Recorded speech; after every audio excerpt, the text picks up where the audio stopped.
eji m afọ ndị Igbo onye agọzi onye agwa anyị na Chukwu ga-agọzi n'iyi ị ga-ama ịga n'okwu ọnụ n'ọganihu onye mana ajụ gị na ya Chukwu ewepụtabeghị na ndị Igbo Chukwu ekwugo na ndị Igbo onye ọbụla na mmadụ mgbe afọ na Nigeria.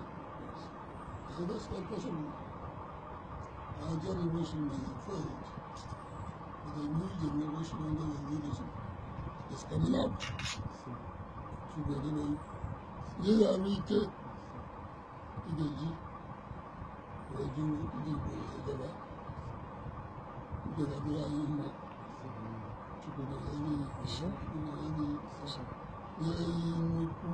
Igbo, nnukwu amamife ị ga-eji du ndị Igbo wee na-aga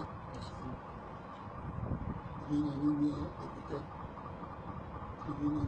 ebuka ojisike jisike